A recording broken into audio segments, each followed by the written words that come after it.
Baruch atah Adonai Eloheinu melech haolam asher kidshanu b'mitzvotav v'tzivanu la'asok b'divrei Torah. It is really nice to give thanks for the opportunity to study Torah with you, specifically the Torah of Talmud. Talmud being the most ambitious undertaking of Jewish communities over centuries to encapsulate what it means to be a Jewish person in a very complicated world. We've been focusing on the Babylonian Talmud. We did a 5-week introductory class over the winter. We paused for the last few weeks, during which time some of us enjoyed President's Week as a kind of break. Others of us, it was business as usual. For me, it was business as unusual, as I was able to travel to Israel for about 8 days just the other week in the company of the Central Conference of American Rabbis. I have and will continue to speak on the occasion of my visit and what it taught me about where Israel is right now, and both Israel's vibrancy and its complexity, and the fact that Israel really does stand on an important precipice between democracy and something less than democracy. I wouldn't say it is a full slide into autocracy, but I do believe that the current governing coalition's efforts to undermine the strength of the independent judiciary is a bad thing for Israel. And I have said and will say more about that subject. And it looks like it didn't make the press this morning in our weekly e-blast, but a week from today, we have a special notice going out to the congregation about different ways in which our community can be involved. Being involved is really the key thing. I know that some people are put off by governments whose policies, positions, or talking points do not resemble their own sense of values. Some of us feel that, we've endured presidential administrations and governments here in America where that has been the case.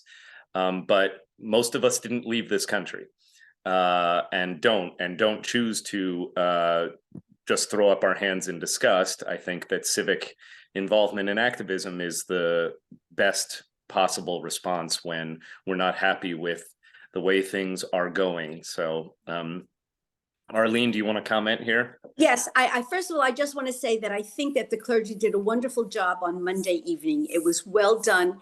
And Thank you. That was Purim. Yes. Yes, and we haven't lost our ability to laugh either. Well, I think it's important. My older son, his wife, and their child is in Israel right now. They're getting ready in a couple of weeks to celebrate his bar mitzvah at JTS. But they said they've seen some demonstrations by some of the soldiers who are now up in arms about what's going on. But things have been peaceful, thank goodness. I just hope it stays that way for the rest of the week for them.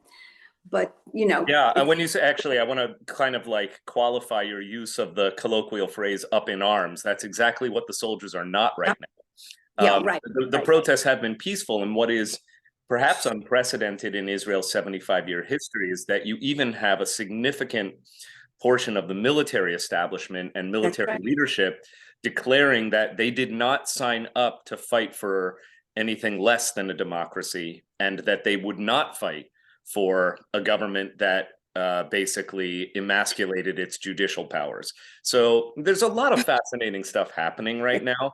Israel is never boring. And I encourage you to be well-read and well-educated, and you can tune in not just to the standard channels of, for instance, Haaretz, which is left of center, but it is reputable journalism in Israel, or Times of Israel, which is center-right of center, also reputable journalism. There's more, but I'll give you those two as a starting point. But also stay tuned to your Reform Movement channels like urj.org, and arza.org, A-R-Z-A, the Association of Reform Zionists of America, which is the Israel address of the Reform Movement here in North America, or IMPJ, the Israel Movement for Progressive Judaism, under which the IRAC, the Israel Religious Action Center, operates. All of these in-house institutions of Reform Judaism, both in the US and Canada and in Israel and globally, are operating in coordination to make sure that our voices as a non-Orthodox majority of world Jewry, and particularly a majority here in diaspora, can be heard. So we are not powerless and we are not voiceless, and our movement is mobilizing to make sure that we can be coordinated in our message. So more on that later. I don't want to take time away from Talmud study to go into the weeds here, but because I have been inundated with concerned and involved messages from congregants, I wanted to share that more broadly so that I don't have to say it 20 times. I can say it once to 20 people. Norm, you want to join in here? Just unmute yourself. Oh, you have to unmute, my friend. If there was a way to present the other side of the story, unfortunately, this is just human nature, I guess. You always get one side of it and you think that's the only side and the only right side. Let's hear from both, and then we can really understand this issue much I completely agree. Completely agree. And I'll make sure that we are presenting as balanced a viewpoint as we can. The fact of the matter is, I try to honor, in general, WRT as a way station or an entry point for the conversation known as Judaism. And I'm choosing my language not just because it resonates for me, but because it is very much in sync with the way we're going to hear Dr. Hoffman speak this weekend about his operating framework for what it means to be Jewish today. He will probably say, if I'm not mistaken, he will probably say at some point or many points during his scholar in residence stay tonight and tomorrow, that as he understands it, the best way we can understand Judaism in the 21st century is that Judaism is a conversation, and that you either choose to be in the conversation or out of the conversation. As the kind of spiritual director for life at WRT, I want the conversation to be as rich and multivocal as possible without indulging in the extremisms on either left or right that I believe are poisonous to the conversation. And so I'm kind of the conversation container, or I help the congregation to sculpt the conversation.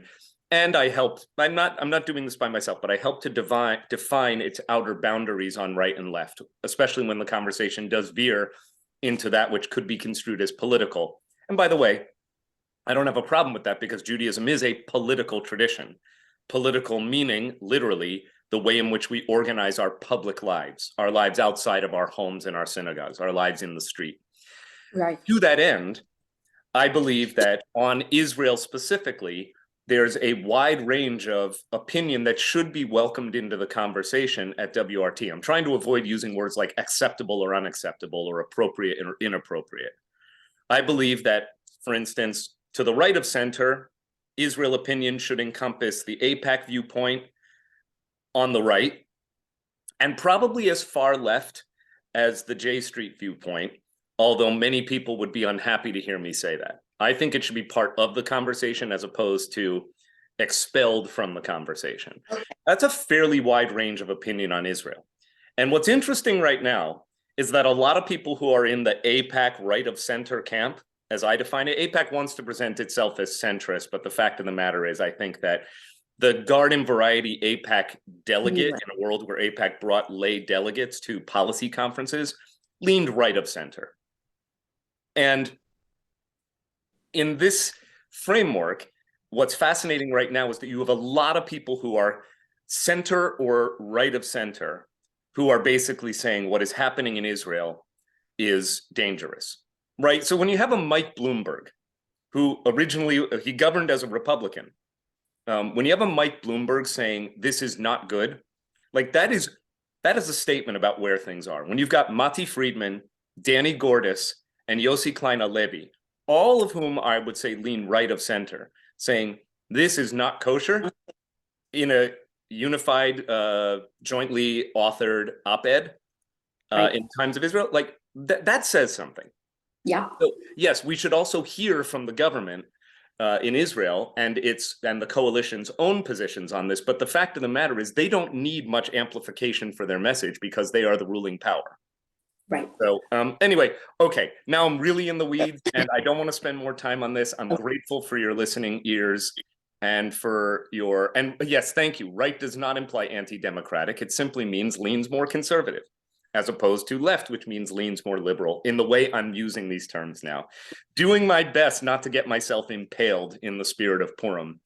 You know, there are lots of articles going around. My colleague and friend, Rabbi Sharon Brous out at IKAR, the amazing, very progressive, conservative Jewish congregation in LA, has given a name to a phenomenon that every congregational rabbi I know is familiar with, but that is rarely spoken of in the presence of our communities, which is called Death by Israel sermon.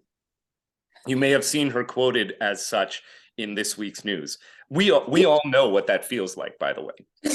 So we know about, and it's painful. There are rabbis who have endured considerable, I would call it, abuse at the hands of congregations, communities, social media craziness, because of what they have said or not said, but usually said on Israel. So anyway, I've got skin in the game. I was just there.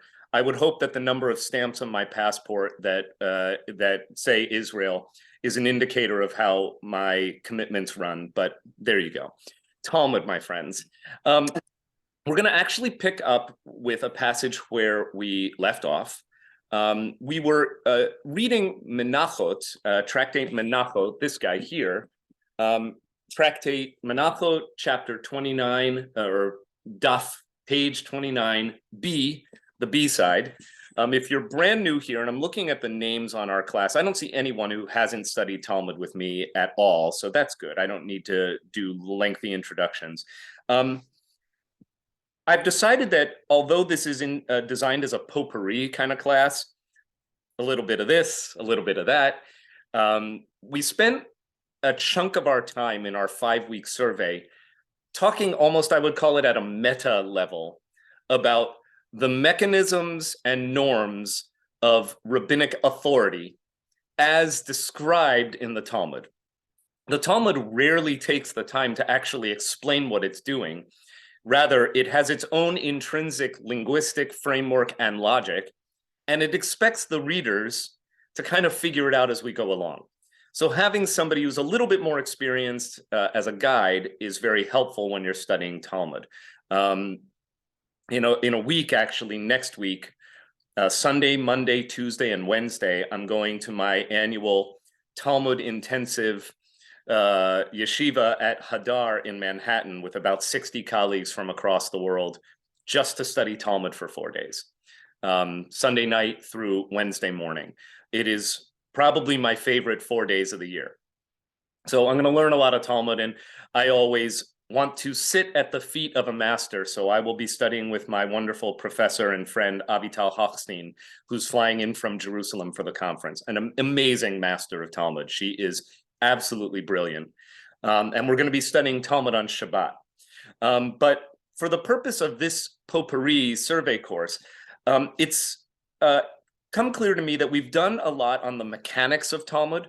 And I want us to build on that foundation of how to read Talmud, to explore in a little bit of a longer form over the next few weeks. I don't know if this will take us through our entire spring curriculum, but I'd like to do some extended study on the theme of suffering in the rabbinic tradition, the meaning of suffering. It's really theologically rich.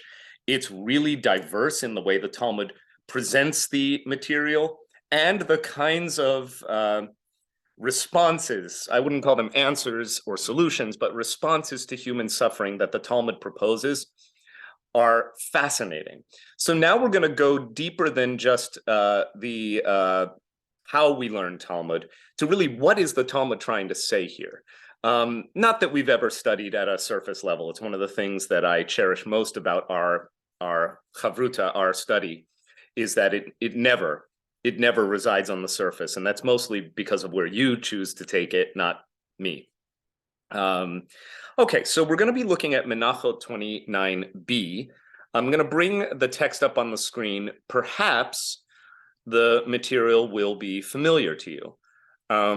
perhaps. We looked at this just a little bit last time. And we're kind of like just picking up. But I'm actually, we probably won't be familiar because I realize we're skipping some. Okay, I've got it on my screen, and I'm going to bring it up on yours. Here we go. Okay, can everyone see that? So we're looking at a passage that begins with the word Amar, which means that we're in the stratum of the Amoraim, the later centuries and generations of rabbinic discourse that comprise the Gemara. The real body of the Talmud is Gemara, which builds on the Mishnah. So we're starting a new segment here on a particular theme that connects to the material that immediately precedes it. If you're the kind of person who really does want to do the deeper dive and has a lot of extra time and energy for this, you can go back to Menachot 29a, and it's the way in which it connects to this material. There's a lot here about the shape of the individual letters in the Hebrew Aleph Bet. That appears to be the kind of context or container for the conversation we're going to look at. But you will remember that I have introduced the theme of our study today and for the coming weeks as the nature and responses to human suffering. Let's see how that plays out. Amar Rav Yehuda. Okay, Rabbi Judah says, Amar Rav, that Rav says. So Rav is just another rabbi. And again, in Sefaria, you can just click on the name and it tells you who and when we're talking about. So Amar Rav Yehuda, let's click on our first sage here, who's a disciple of Rav, a rabbi who's so prominent that his name is simply Rav, which means rabbi in Aramaic in the Babylonian community. So later part of the 3rd century, he studied under Rav until he died and eventually went to study under Rav's companion, Shmuel. Many Talmudic debates in the Amoraic period are described as debates between Rav and Shmuel, with whom he had a more complicated relationship. After Shmuel died, he established an academy in Pumbedita, which became the leading center of the Babylonian Jewish academic community. He further consolidated the independence of the Jewish center in Babylonia. So that's Rav Yehuda, and he is quoting Amar Rav, his teacher. Moving from Babylonia to Israel around the same time as his uncle Rav Chia, Rav studied in Rabbi Yehuda Hanassi's academy. That's really important, by the way. Yehuda Hanassi established an academy of study that was the culmination, his life's labor, culminated in the redaction of the Mishnah. So Yehuda Hanassi is the last of the Mishnaic great rabbis, and he established an academy that would produce further generations of rabbinic scholarship. Not finding his place there, Rav moved back to eventually set up an academy in Sura. So he's a really important figure in that he starts in the land of Israel and migrates to Sura, which is in Babylonia, modern-day Iraq. His academy came to rival Shmuel's academy in Nehardea. So Rav and Shmuel are sparring partners, as I've just said, in Talmudic debate and discourse. One is associated with the academy in Sura, the other with the academy in Nehardea, and the disciple of both of them, Rabbi Judah, who was the first figure mentioned in this little text, goes on to establish the third and what will become the largest academy in Pumbedita. In ancient, or I should say, in Jewish exilic Babylonia, in the Common Era, that is, those centuries marked CE, after Jesus, Sura, Nehardea, and Pumbedita are the 3 great centers of Jewish civilization and Jewish scholarship. So these 3 rabbis, Yehuda, Rav, and Shmuel, are associated with the 3 great academies of Jewish Babylonia. That's really important, actually, and that's why I've spent the extra time on it. His, meaning Rav's academy, came to rival Shmuel's academy in Nehardea as the fame of Rav's wisdom and learning spread far and wide. Besides his many legal decisions and interpretations, he wrote many prayers that are still in use. Okay, so there you go. A little bit on Rav. What did they say? Bisha'a she'ala Moshe limarom. So at the time that Moses went up, Allah, meaning like Aliyah, Moshe, Moses, limarom, to the high heights. Matze'u lahakadosh baruch hu sheyoshev, v'kosher ktarim le'otiot. All right, this is the setup. When Moses ascended on high, he found the Holy One, blessed be God, sitting and tying crowns on the letters of the Torah. Tying isn't the best translation here. I would use the word affixing.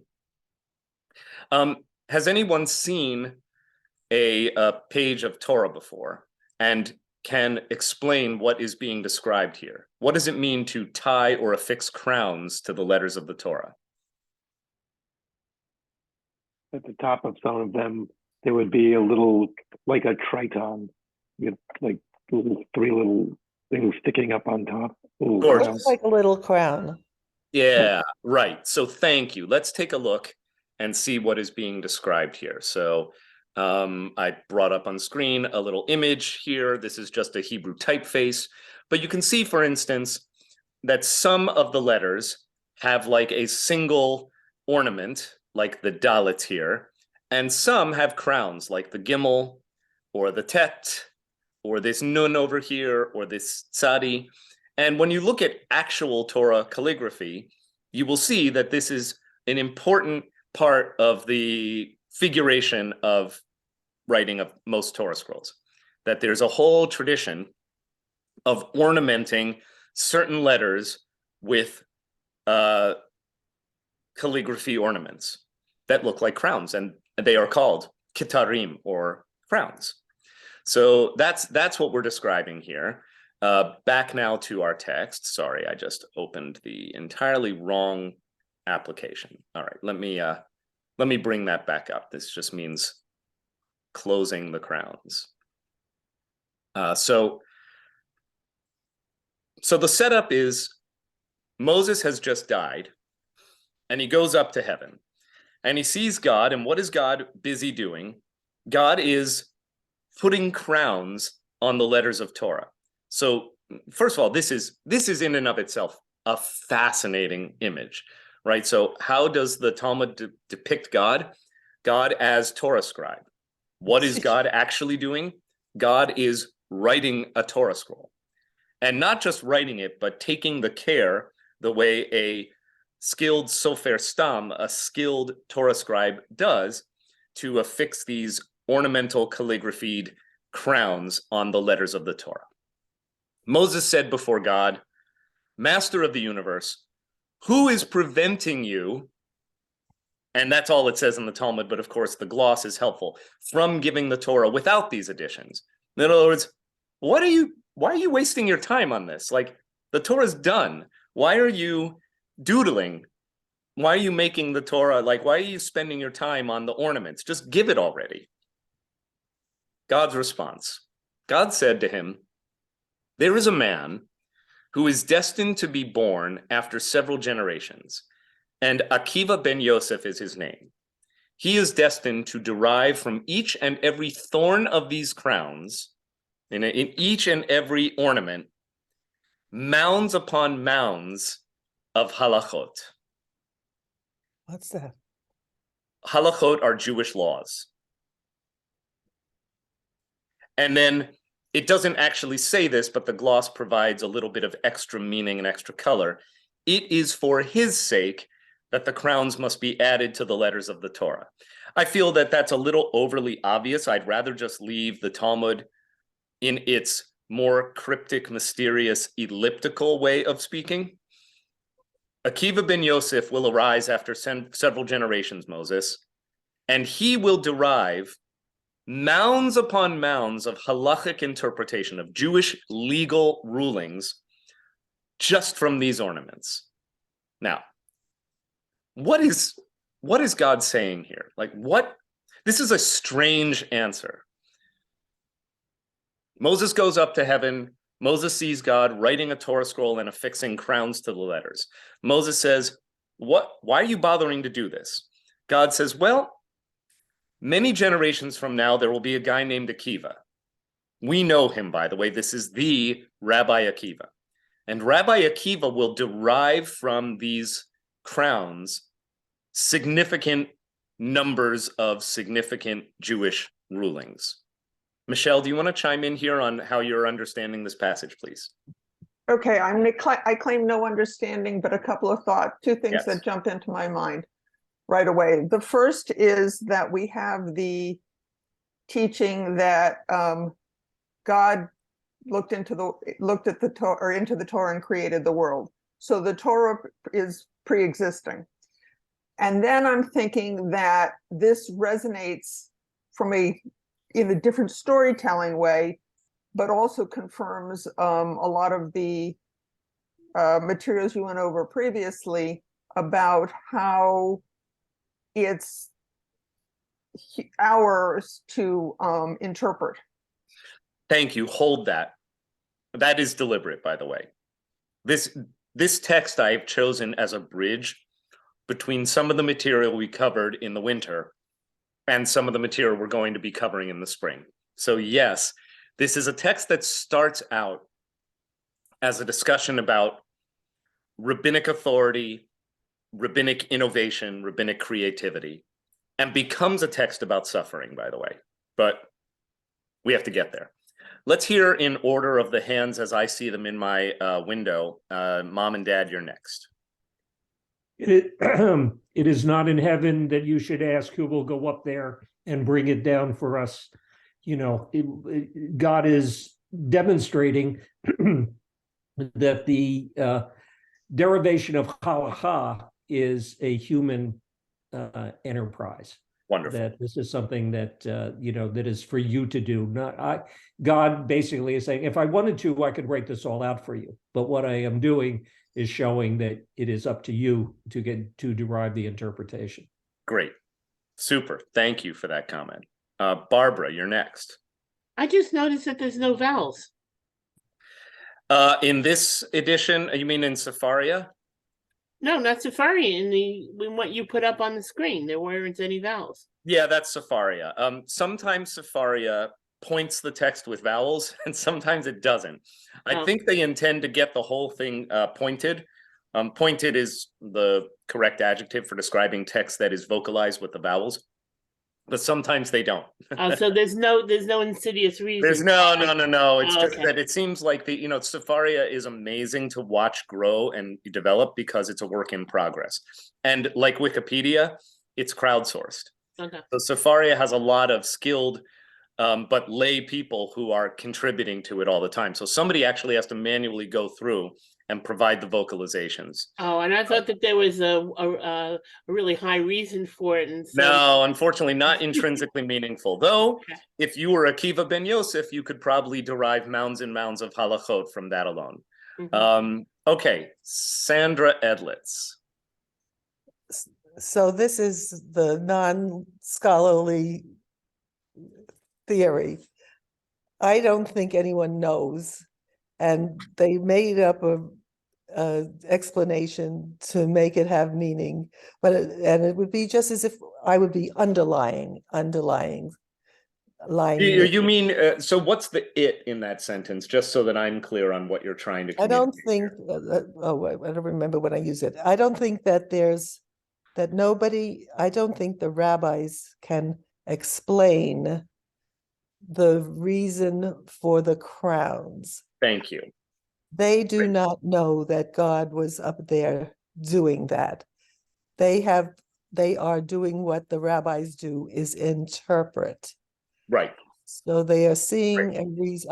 I don't need to say for more, do I? No, you're great. Thank you. That was a helpful clarification.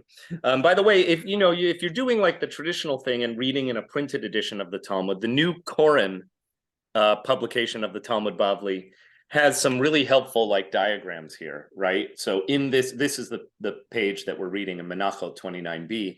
It gets into the sidebar, explains which letters take crowns and what they look like, and then it has all sorts of other stylized letters, which is, as I said, that's the context of the passage we're reading, is all about how the letters are shaped and what significance the letters' shapes have. Now, back to the text. Trish, you want to comment here? Yeah, I just, it seems significant to me that Akiva is mentioned. I mean, that giving a name to this person who's going to lead off all of this interpretation seems to give a lot of authority to Akiva. It does indeed. And so it makes one wonder, well, who wrote this? You know, were these specifically disciples of Akiva, or is it simply the fact, which I think is probably the more likely case here, that Akiva at the time of the writing of the Talmud is already so venerated as one of the greatest rabbis of all the generations that he is the one who is used in this little folklore, which obviously this has all the signs of being folklore. There's a kind of fantastical element of speculative theology on what did Moses and God talk about when Moses was summoned up to the heavens after he died. God's writing a Torah scroll, etc. All of this kind of is neon lights shouting, I'm an allegory, I'm an allegory. Read me as an allegory, not as literal truth here. But Akiva does occupy a place of high station in the rabbinic mind, in the rabbinic imagination. Judy Gross. Oh, unmute. Just adding to the interpretation possibilities, I thought of only the shin with crown, so it was surprising to see the other letters. But also, which letters get the crowns? How many flags are there? Is it 1, 2, 3? Does it depend on the front? But you could really, it's good for the brain's possibility to wrestle with. And those who are artists and calligraphers love this stuff. So according to the sidebar in Koren, the letters that take a 3-point crown are shin, ayin, tet, nun, zayin, gimel, and a final tzadi. Okay, there you go. All right, let's see what happens next, because the tale, if it is possible, gets even stranger. So Moses says, Ribono shel olam, that's what this acronym is here, Resh Bet Shin Ayin, Ribono shel olam, which means master of the universe. Show him to me. Harehu li, says in the Hebrew. I want to see this guy. It's really interesting. And Moses is very chutzpahdik here. God says, take it on faith. There's this guy. He's going to come about in many, many generations. Remember, if we are to take the Torah and its timeline at its word, Moses lives, I don't know, 1200 BCE. Akiva is early 2nd century CE. So we're separated by more than 1400 years here, give or take. Show him to me. God said to him, return behind you. I don't love that translation. It says, chazor la'achorach, or chazor la'achorcha. Turn around. Just turn your back, turn around. Do like a woo, like this. So Moses went, he turned around, and he finds himself in a totally new setting. He went and sat at the end of the 8th row in Rabbi Akiva's study hall and did not understand what they were talking about. So you have to visual. We've now just traveled Moses 1400 years in time to the academy of Rabbi Akiva in ancient Israel. And he's sitting in the last row of the yeshiva, and it says he had no idea. Velo haya yodea mahen omrim. This phrase here, Velo haya yodea mahen omrim. He had no idea what they were talking about. Is that because it was in Aramaic and Moses didn't speak Aramaic? Probably not. What the text is trying to describe is that the discourse in a rabbinic academy made no sense to Moses, who, by the way, Jewish tradition calls Moshe Rabbeinu, Moses, our rabbi, the original rabbi, had no idea what was being discussed or how to make heads or tails of it in Akiva's academy 1400 years in the future. Moses's strength waned. Okay, he became like faint. He became overwhelmed. I don't always love these glosses, as he thought his Torah knowledge was deficient. Well, maybe, but I think it's more that it was a very terrifying, depleting, shocking experience to sit in a rabbinic academy and say, and not understand a word of what's happening. If anyone's ever been in a class, perhaps you've been in a class with me, where you really felt completely lost and you had no idea what was happening. That's how Moses felt. When Rabbi Akiva arrived at the discussion of one matter, his students said to him, "My teacher, from where do you derive this?" That's very rabbinic, right? I'm going to teach you a halakha, a Jewish law. A good student will say, "What's the proof for that? How do you know?" And Akiva said to them, "It is a halakha transmitted to Moses from Sinai." And when Moses heard this, his mind was put at ease. Again, I'm going to leave off the gloss here. So that's the story. Moses goes up to heaven. He sees God affixing these crowns. He says, "What's the deal with the crowns?" God says, "Well, there's going to be a rabbi named Akiva who will teach mountains of Jewish halakha, Jewish law, just from these little jots and tittles on the letters of the Torah." Moses says, "I want to meet this guy. I want to see what this guy's all about. He must be a very big deal." All of a sudden, Moses turns around and he finds himself magically transported future 1400 years into the academy of Rabbi Akiva. He's sitting in his yeshiva in the last row, which I always find is a curious and meaningful detail. He has no idea what's being discussed here. And he is very unsettled until a student asks Akiva, "Where do you get this?" Akiva says, "Oh, this comes from Sinai. This is what God gave to Moses at Sinai." And then Moses is placated. He's put at ease. Somebody help me and the rest of our class understand what is going on here. What are the rabbis of the Talmud trying to communicate? Okay, Dad, you've got the first shot at this. I'm thinking of an application in, let's say, American history, where, you know, you can imagine if Thomas Jefferson was sitting in a court and they were discussing LGBTQ problems and the rights and privileges or the restrictions that arose from that. And somebody would say, well, we have to extend all human rights to this class of people. And, you know, somebody said, well, why do we have to? He said, because Jefferson wrote that all men are created equal in the Declaration of Independence. Now, you know, Jefferson sitting in that class might have no idea what the context was, but he would be delighted in saying that, you know, I am being evoked here as the source of this teaching. Thank you. It's a great analogy. I don't know if Jefferson would have been delighted, by the way. And in this analogy, Moses is put at ease by this. I can equally visualize the founding fathers, the name we give to the framers of the Constitution. I'm sure there were mothers behind the scenes too, but they were not honored to have their names on the documents. The founding framers of our American democratic project are constantly invoked as exemplars of American values, and the words they wrote in the Constitution are, by design, constantly invoked as significant for how we conduct our constitutional democracy. And yet, you know, when you consider that many of the framers of the Constitution themselves owned slaves, what would they have made of even the 14th Amendment less than 100 years after they governed or wrote the Declaration? Well, I don't know if they would have been delighted, but it's fascinating the way the analogy holds, right? The analogy is we are appealing to an older source of authority in the context of a tradition that evolves and changes.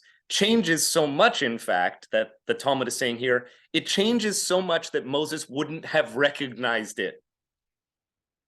He would not have had any idea. So LGBTQ, right, exactly. That's like, it wouldn't have been, look, could the founding fathers of the Constitution have visualized the challenges presented by AI Or is it fair to appeal to the Second Amendment when we're talking about automatic weapons that can, ensure mass death in a way that a musket in the 18th century never could have, right? So, but we're constantly appealing to them, which suggests that we want the founding fathers to comment on life and American norms today. Thanks, great analogy, love it. Steve Maskett. I think one of the important elements here is that the source document, in this case Torah, or in your other suggestion, the Constitution, are resilient enough to be interpreted for how the world has changed and perceptions of the world have changed. And in Torah and in Talmud, they're recognizing that they need the crowns. It can't just be the words alone. Beautiful. Thank you. Okay, I love how you're seeing the analogy of there's the written word and then there are the crowns, right? The crowns are ornaments on the word itself, the same way that rabbinic interpretation is a way of enhancing the meaning of the written word of Torah. Written Torah and what tradition will call Torah Sheba'al Peh, which literally means the Torah authored by the mouth, or the oral Torah in short, right? So I think you've hit on a deep insight into the way in which the image of letters and crowns connects to the substance of the argument that's being put forth here. Lovely, Steve. Thank you. Russell.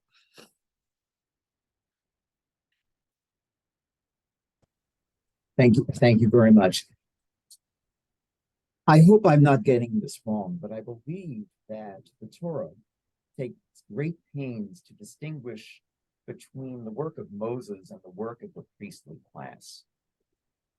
And in particular, the handling of the day-to-day affairs of the piety of the Israelite people is handled by the priests, by the Levites. Is it possible that the rabbis here are setting them by saying that Moses would not recognize what they are talking about?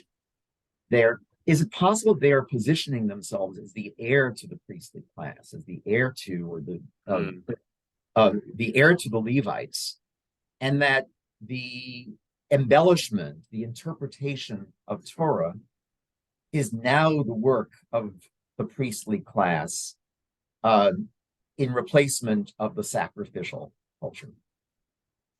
Wonderful. That's a really, I think, intriguing insight into how, again, these are texts that connect to our previous weeks of study this winter, in that they are fascinating windows into the Talmudic view of rabbinic authority and the way in which the rabbis want to shore up their own authority, making it clear here that rabbinic authority may look nothing like what Moses would have recognized from his own time, in which the day-to-day management of religious piety in ancient Israel was the provenance of the priests, who, by the way, are embodied by the very brother of Moses, Aaron.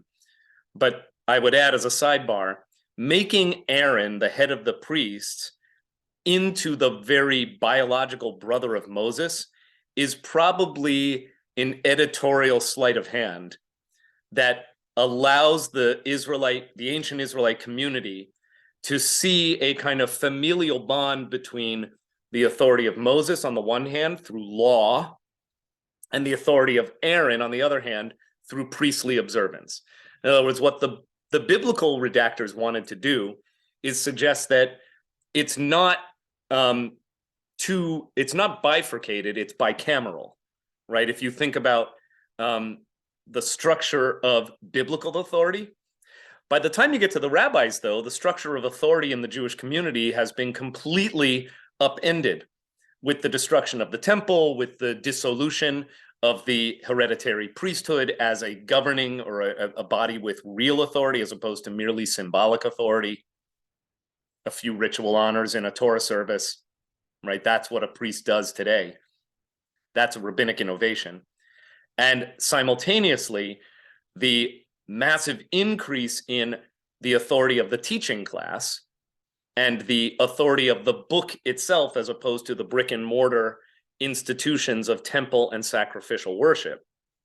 All of that may also be part of what a Moses who was transported 1400 years future to his actual lifetime would not have recognized about Judaism in Akiva's day.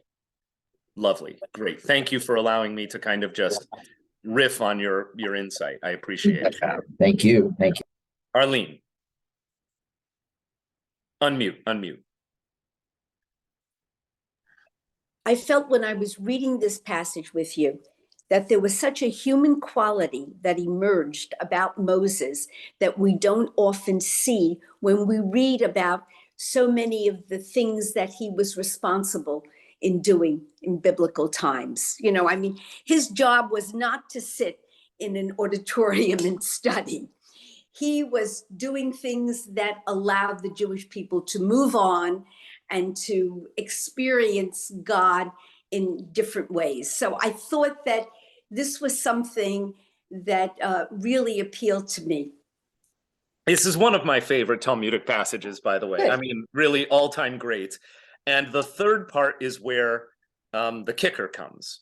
So let's do it. Let's read on and see what happens. You've given us actually, Arlene, the perfect segue to the third and final paragraph in this little story. Moses returned. So now he turns back around and he's no longer in the future. He's in the present. And he stands before the Holy One, blessed be God. And he says before God, Master of the universe, you have a man as great as this, and yet you still chose to give the Torah through me?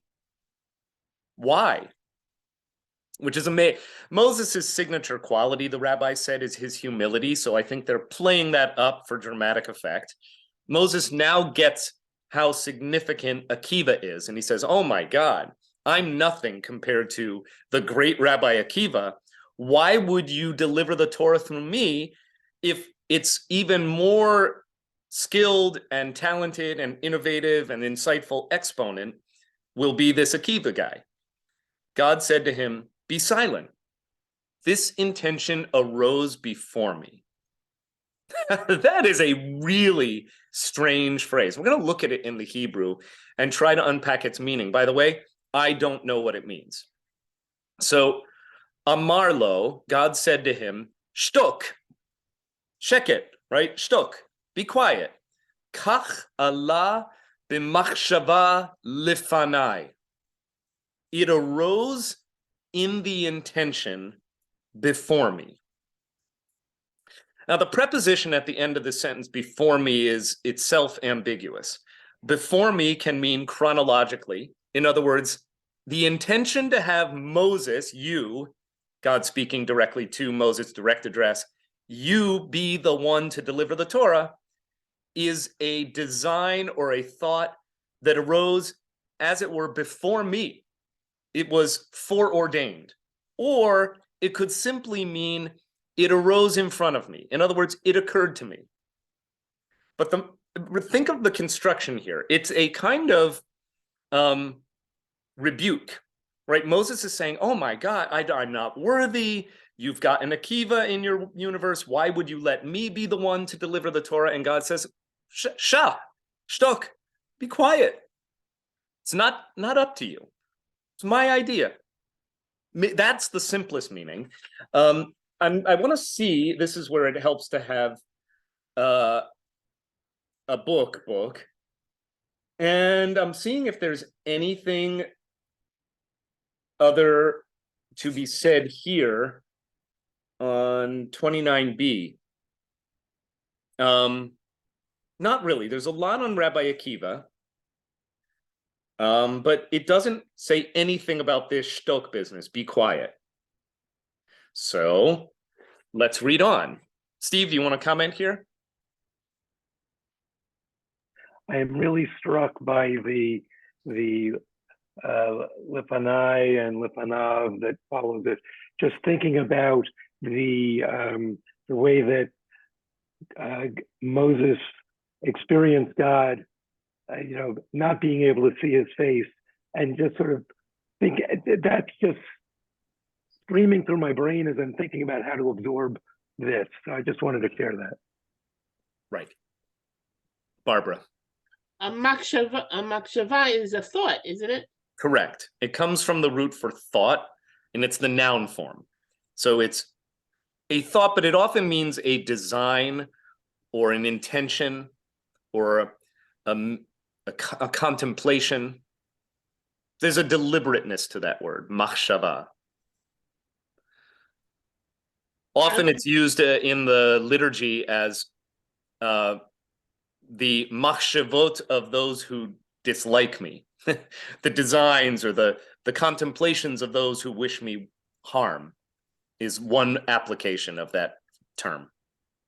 Okay, so let's see what happens. God says, not for you to worry about. This was the way I planned it, Moses. Moses said before God, Master of the universe, you have shown me Rabbi Akiva's Torah. Now show me his reward. Okay, this is the bridge to the subject we'll be studying for the next several weeks, beginning today. You've shown me what Rabbi Akiva is capable of. You've shown me his Torah, his gifts as a teacher. Show me what he got for it. God said to him, return to where you were. So the same time travel again. Turn around or turn to the future, whatever the case may be. It's the same literary device that is setting up the story, or that is the through line through the story, the time travel of Moses from his time to Akiva's time. Let's see what happened to our good friend Rabbi Akiva. Moses went back and saw that they were weighing Rabbi Akiva's flesh in a butcher shop as Rabbi Akiva was tortured to death by the Romans. That's not in the text, but that's something that every student of Judaism knows. We read Rabbi Akiva's name on the afternoon of Yom Kippur in the martyrology service. You may recall that there is a little section kind of buried deep in the outfield of the Yom Kippur liturgy that talks about the 10 martyrs who were executed by Rome for teaching Torah publicly when the teaching of Torah was outlawed by the empire. Moses said before God, Master of the universe, this is Torah and this is its reward. One of the most famous lines in Talmud, by the way. So it says, Zo Torah v'zo schara. This is what you get for devotion to Torah. This is Torah and this is its reward. And God again says to him, be silent, shtok, there's that word, kach ala b'machshava lefanai, the same exact phrase, be silent, this intention arose before me.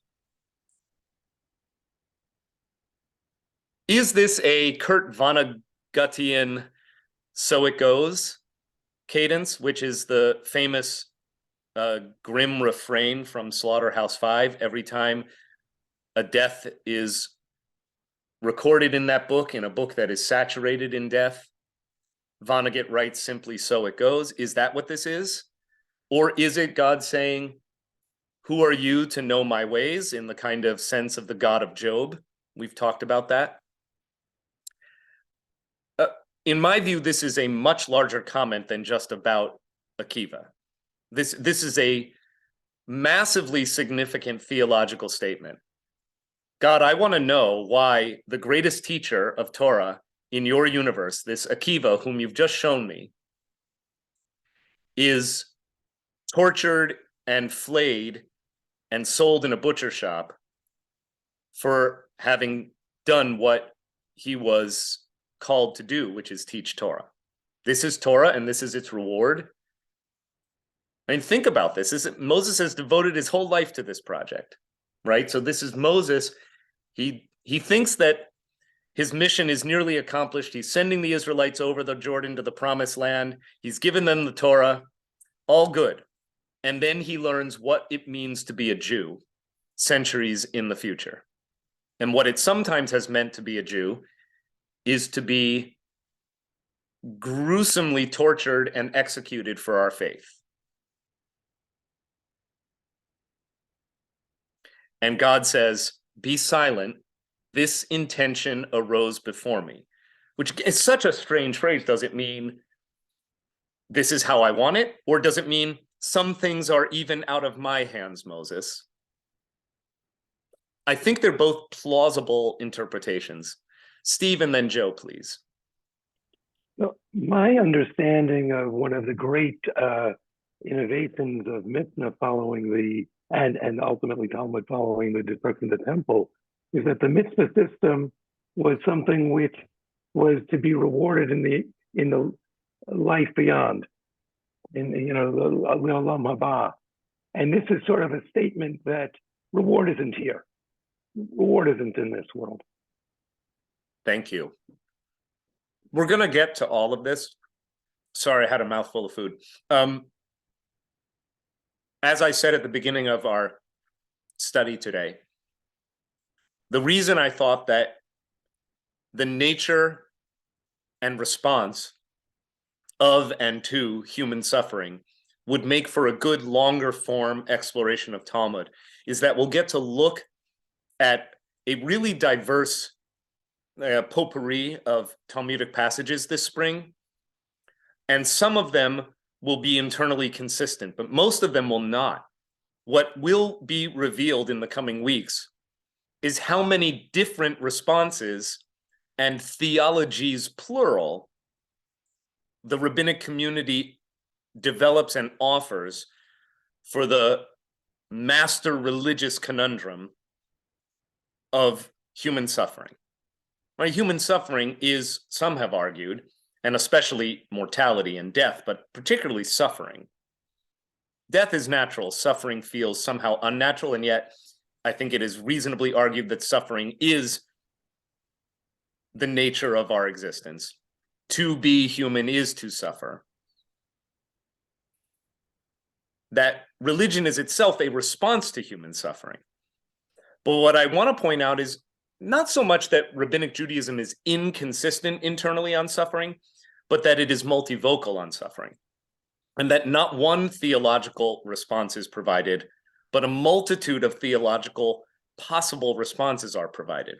Which is why, in some, when somebody asks me, well, Rabbi, what does Judaism say about, or what do Jews believe about so-and-so? I always have to qualify and say, well, which Jews when are we talking about? And then I try to say, now that I've given you these 20 opinions, it seems to me that a constellation or a cluster of consensus revolves around this opinion or this set of opinions. But it's very hard for me to say with any credibility, Judaism believes X at all times and consistently. I saw Joe's hand, and then Mom and Dad, you're next.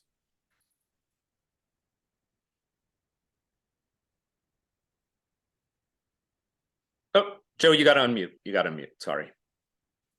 Thought I did. I'm sorry.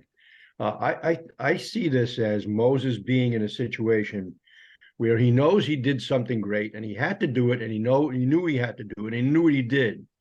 But I think he's coming into a different situation and see how great the future would be. And it's one of those situations that is described sometimes on, in drama and television or whatever it is.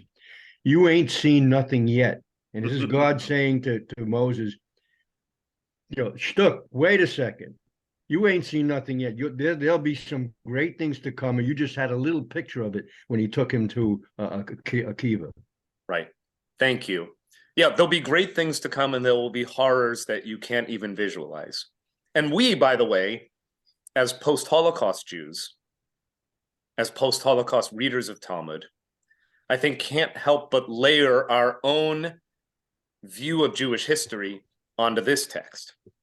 And for me, it comes up making the text feel even more true in the way it acknowledges this is Torah and this is its reward, and the way in which our people have brought such intellectual insight, moral acuity, courage, civilizational advancement into human civilization, and yet have periodically and at extremes of suffering that are unmatched in human civilization, suffered for our faith.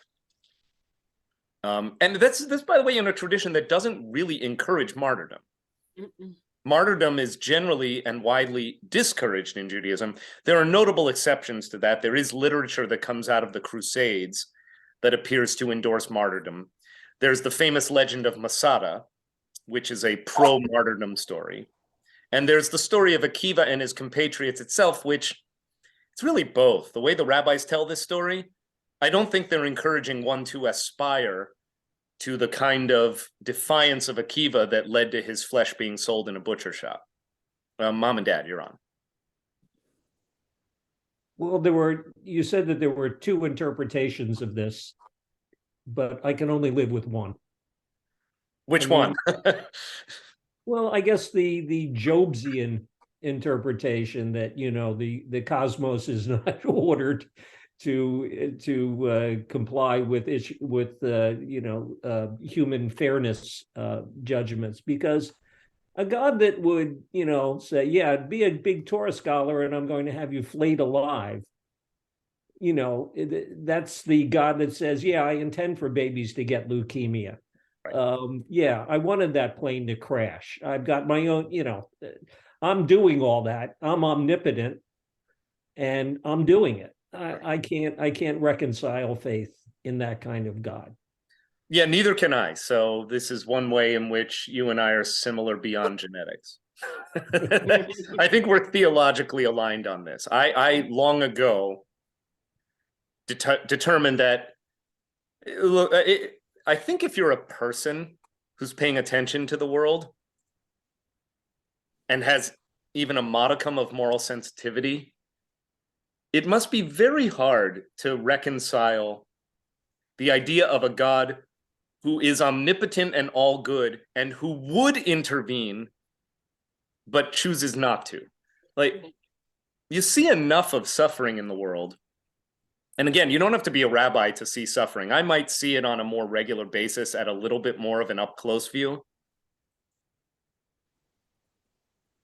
But you don't have to be a rabbi to have that kind of awareness or sensitivity to how many people who are good people are suffering in a way that is entirely at odds to what you would think a righteous person would, quote unquote, deserve. Well, you know, it's the other reason why one of the things that just go up my, you know what, like a freight train is when something terrible, a death happens, and the answer is, well, God must have wanted this person right, for a exactly. higher purpose. Yeah. God needed another angel. God would not send you any suffering that you couldn't deal. This was meant to be so that you could learn and grow from. I just cannot.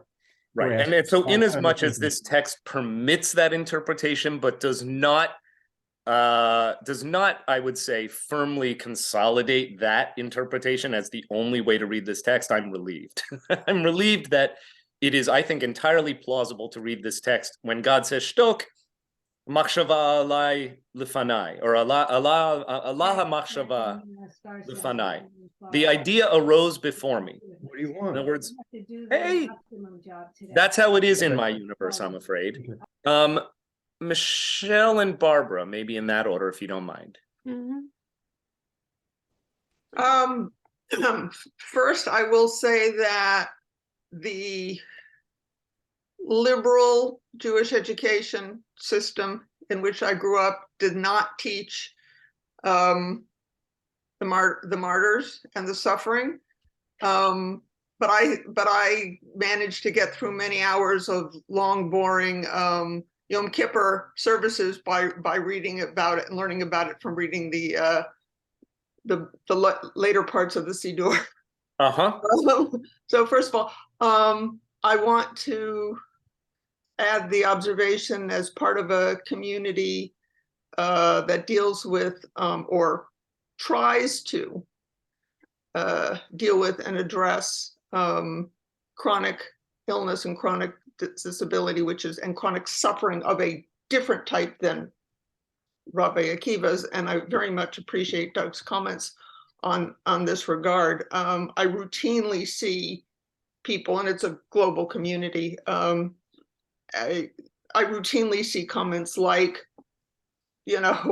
maybe, God gives you what or I'm going to learn from this, or, some of those. And of course, people just saying, I'm going to pray and hopefully it'll be better, and things like that. And my two usual responses are to post Debbie Friedman performance of Misha Berakhot, and also a link to Rabbi Kushner's Why Bad Things Happen to Good People.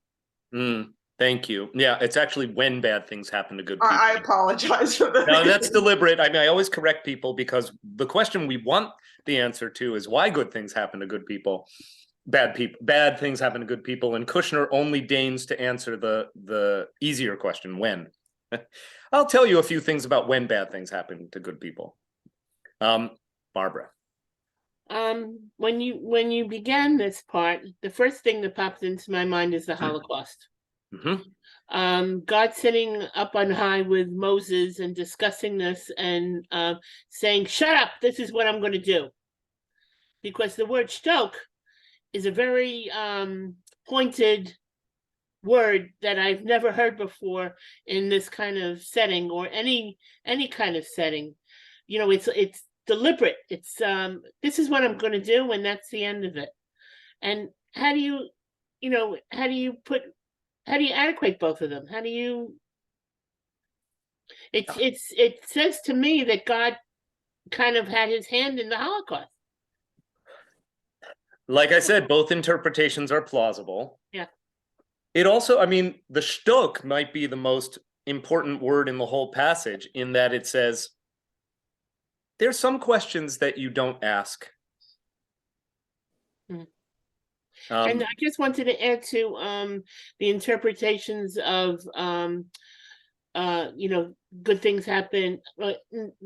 Bad things happen to good people. Now, what I want to say is the interpretation is more of a Christian interpretation, like your suffering doesn't have your suffering will be rewarded in heaven. Right. I went to Christian Bible school class for quite a while, and I was the only Jew there, and I remember saying to the women, "Why do you go to a doctor?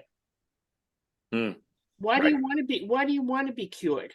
If your burden is living here instead of living in paradise, why wouldn't you want to go to paradise?" Well, one of the things that I will endeavor to do over the coming weeks is to demonstrate through the words of the Talmud itself that which you correctly associate with Christianity may not be exclusively Christian. Rabbinic Judaism and early Christianity are really sibling traditions in a rivalry or a kind of growing up under the same roof sort of situation, where the similarities are often even more striking, particularly to a Jewish audience, than are the differences. So I'd love for you to hold that and open yourself, as we always do, to the possibility of being a little bit surprised. Anne. I'm not sure I have this right, but we talk about God as being good. How do we know that God is always good? And it does say in Isaiah, and I've read it, God says, "I create evil." Yeah. The answer, Anne, is that I'm not sure we can or should draw the conclusion that, at least so far as Rabbinic Judaism is concerned, that God is omnibenevolent. In other words, I don't think we omnibenevolent meaning all good. Okay, Isaiah does not believe that. And by the way, there are important strands of Jewish thought that run through mysticism, that run through Hasidism, that suggest that God is not properly understood as exclusively good, that God is, in a sense, to be best understood as existential reality itself. And inasmuch as the world that we experience is a world of both good and evil, as we understand these terms. And if everything is to be imputed to God, then the question of evil arrives for us at the answer that God is also responsible for that which is not good. Okay. That is a real headbender, but I simply want to point out, Anne, that I don't think you're asking. I mean, you made a humble disclaimer at the beginning of your comment. I think you're spot on. I think that the Talmud itself is open to the possibility that maybe God should not be exclusively associated with the qualities that we associate with good. Not only that, but maybe we wouldn't know what is really good if there wasn't evil to compare it to. Indeed. Okay, all of these will be part of our exploration, so I'm really happy that I'm taping today's class so that we can refer back to it. And Michelle Braun types in to the comments in quotation marks a foundational statement of Jewish mystical theology, which is God is. Right. And in fact, the very name of God, the personal name, Yud He Vav He, that we do not pronounce, but we say Adonai, is a word that means is. It's the same root inverted as Havaya, which means existence or being. So the signature quality of God is not one of being good. It is simply of being. All right, more on that later. Audrey and Judy. You're not going to like what I'm going to say, but that's false. I always like what you're going to say, even if I disagree with it. Well, I'm more questioning and searching. I mean, this is not an ad for being Jewish. That's fine. Yeah. Why would you want to? I mean, yes, you're born a Jew, so you're supposed to be a Jew. A lot of people remain Jewish, become still more traditional, and a lot of people leave. Yeah. But if there is free will, and if you do have a choice, why would you opt for this? True story, Audrey. I love your question, your comment. It belongs here. When Kelly was preparing for conversion, and we were living as graduate students in Cincinnati, she would go regularly to Torah study and Shabbat morning minyan at Rockdale Temple, where I was the intern. And there was this lovely elderly lady who, upon learning that Kelly was preparing for conversion, went up to her and tried to talk her out of it. As a woman who's been Jewish her whole life, she was in her 90s. And she said, "Sweetheart, why would you ever want to be part of this? Don't you know our history? Don't you know what it has meant to be a Jew? Find something that will make you happier." So, yeah. Judy Lass, and then Judy Gross. Unmute, Judy. Yeah. I wanted to pick up, I guess, where Audrey had said free will. I think that there is the opportunity for a great deal of interpretation here, because the whole idea that, God says that this was put before me is the idea that Moses, you remember there was suffering in the world, you killed somebody. So that, you killed an Egyptian, and yet there's still suffering in the world. And it seems to me that one of the things that the rabbis are saying is there's going to be suffering in the world, unfortunately, forever. But we as human beings, on some level, don't have to blame God for being good or evil. We have to, I think, make a choice on our own. As you started at the very beginning of the day today, we need to be heard on some level to see if we can make it better than accept evil. Thank you. And lovely way of incorporating a little bit of the as it were, biography of Moses into the way in which Moses might have been encouraged by God to interpret the meaning of be silent. Like, maybe just reflect on your own story, Moses. Lovely. Judy Gross, the other Judy. This is obvious that people are coming to all the comments of how difficult it is when we have an anthropomorphic God reading this, and it's such a different concept of what Kabbalah or what the spirituality of God doesn't exist in these in our literature, and it's a challenge. But how do we? God is, it's not, and the word God is so troublesome, and as a character, and we're reading this as a novelistic or as historical literature. Right, which I would struggle. Which I would discourage. The fact of the matter is, we began our study of Talmud this winter with some longer lectures placing the Babylonian Talmud and the Palestinian, the Jerusalem Talmud in their historical contexts. So even if you don't remember, and you can always go back and watch the videos on the YouTube, but even if you don't remember the full historical context of the creation of the Babylonian Talmud, you all remember that this is composite literature, anthology literature that is composed over centuries and centuries and centuries. Today alone, we learned about 3 figures, each of whom established major academies of Jewish study in 3 different cities in Mesopotamia, in Babylonia. The voices that inform the Talmud range in the hundreds or thousands. So this is not the work of a single author. It is the work of a civilization of people over centuries of time and in multiple places. So we must therefore expect that its theological views will be far-ranging and internally inconsistent, as is Judaism. That's a very hard thing for a lot of people to wrap their heads around when what they want their religion to do is give them the answers. That is really not what the Jewish project has ever been about, I'm afraid.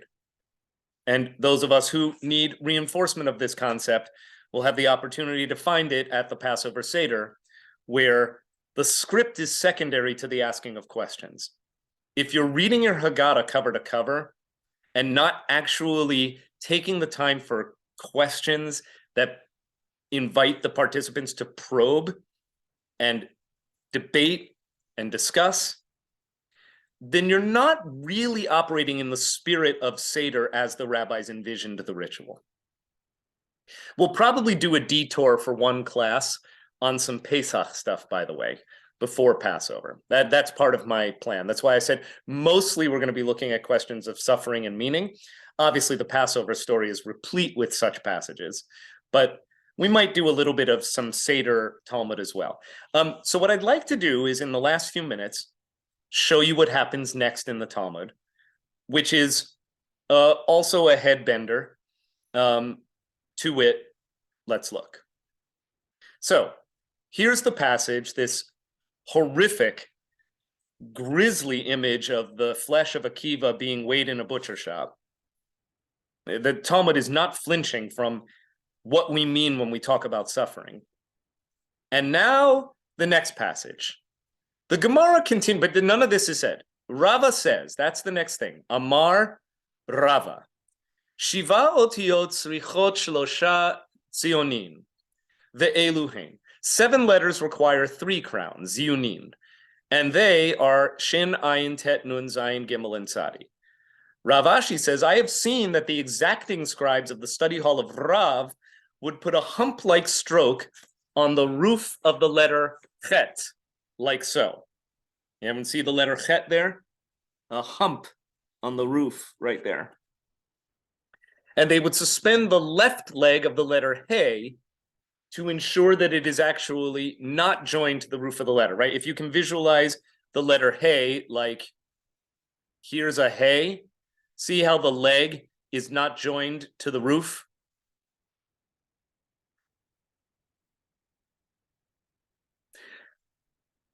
How does it feel to you as a reader for this to be the next passage that we read?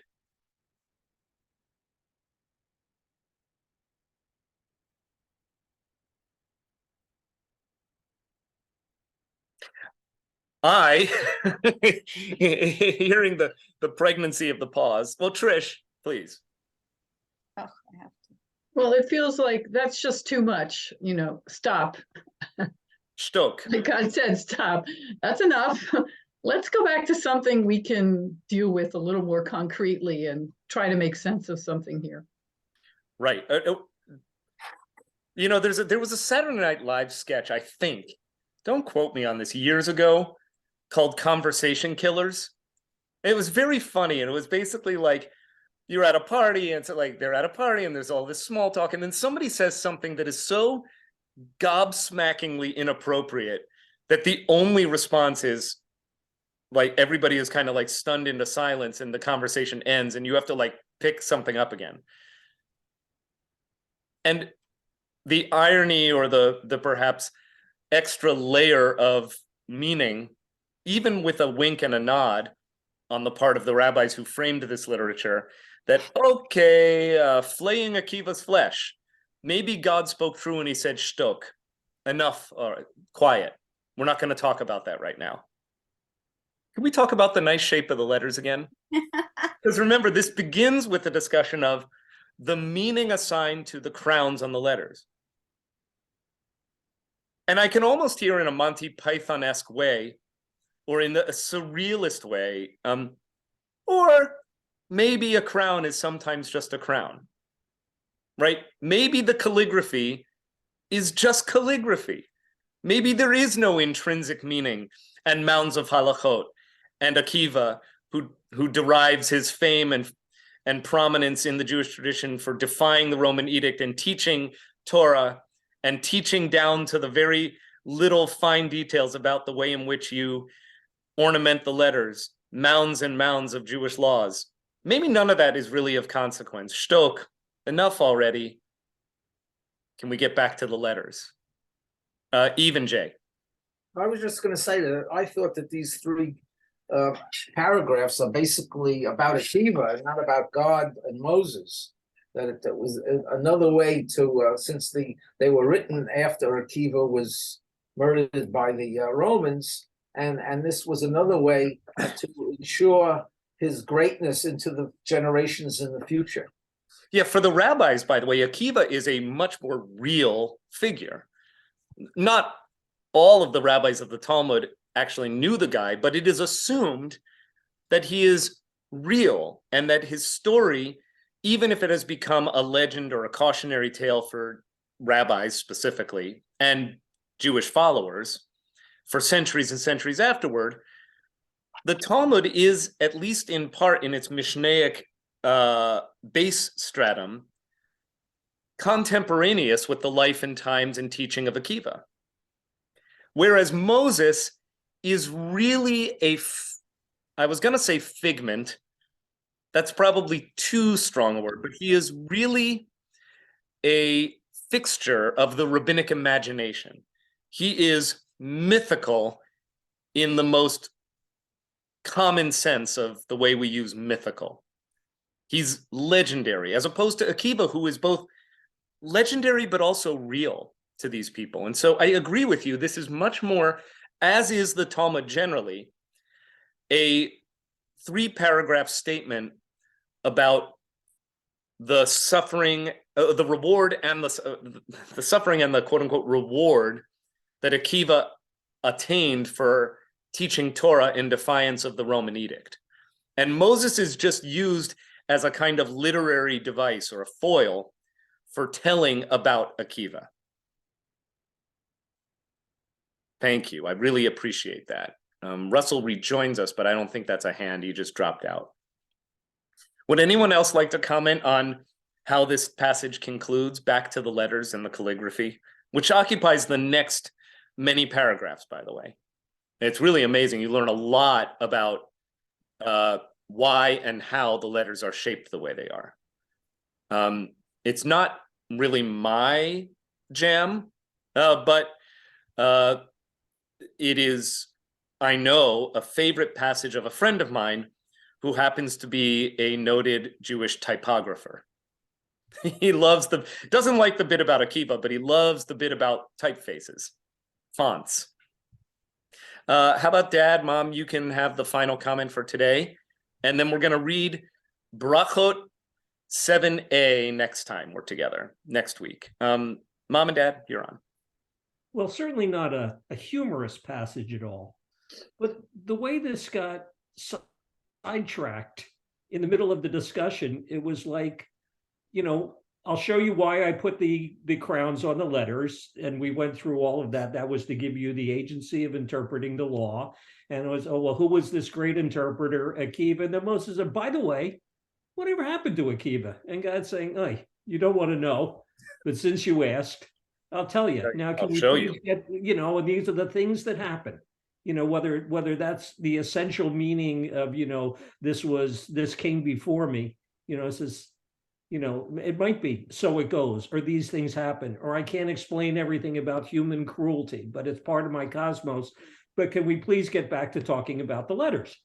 And even more, thank you. Yes, and you've given me the perfect segue for the last thing I want to say, though I see that Steve Maskett is unmuted, and I'm always happy to hear Steve comment. Not only can we please get back to the letters, but let's get back to writing Torah. Right? They're not just talking about anything. They're talking specifically about the creation of Torah.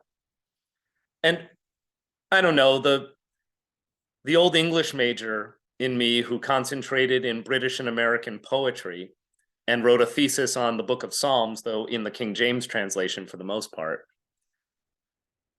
prefers to read literature with the assumption that the authors go about their art in an intentional way, even if they don't always intend all of the interpretations that are made possible through the matrix of the reader and the reader's interaction with the written word. With that in mind, I would submit there's a beauty and a meaning specifically, not just to any old context. This isn't just about anything. This is, well, who are we? What are we going to do? We're Jews. Now we know that our fate is sometimes to suffer, and to suffer grotesquely. Let us write Torah, right? Let us talk deeply about how we actually create meaning in a world that would not more often than not, but too often teach us that life is meaningless suffering. A response to suffering, therefore, implied, not made explicit, implied by the context here is we keep writing Torah. Steve Maskett, do you want to chime in, or are we going to end on my comment? So I will just amplify your comment that the fact that return to try to understand the crowns on these various letters is a signal that it's not just Akiva that will write Torah. Beautiful. That's our project, right? And so, all right, my friends, I know you got a lot of good learning in today, but I promise you that you will regret not learning with Rabbi Dr. Larry Hoffman this weekend. You can connect with him in person on Friday night and Saturday morning. We're also doing a full congregational service in the round with the full clergy team. It's going to be really, really nice. I'm not sure it's the full clergy team, but I'll be there. I think Kenner Rudnitsky will be there. I think Isaac will be there. We're going to have a really fun service in the round where Dr. Hoffman will be with us, and then he'll hold forth in a community-wide presentation. That's Saturday morning. Tomorrow night is going to be really special. We're performing a ritual of installation for our newest rabbi, Sasha Bacon. Rabbi Hoffman was her mentor, and he's amazing. If you've never heard Larry Hoffman speak, you just don't want to miss it. So I hope to see you tomorrow night and Saturday morning, and I'll wish you an early Shabbat Shalom. Sandy? Hey, Rabbi, Yes, when's the next? so do I understand from what you just said that there will be no Torah study? I thought Torah study Larry is Hoffman was combined gonna be with at Rabbi Torah Hoffman's talk. But we won't be in the library doing it with Rabbi Hoffman. No, You'll be you're moving all into the together sanctuary. in the round at 9 o'clock, followed by study. Will it be Zoomed? The Saturday morning, I am not sure. There are kids there, so I'm not sure we're Zooming. Friday night, yes. When's the next class? Class for us, Mara, Yeah, when's the next? a week from today. March 16th. If we're meeting every Thursday in March, and then there's a couple little bit of wiggles in the schedule Hello, around how you Pesach. doing? Good. All right, my friends. Thank you, Rabbi. Take Kol care. hakavod, Rabbi. Thanks. Bye-bye. So much.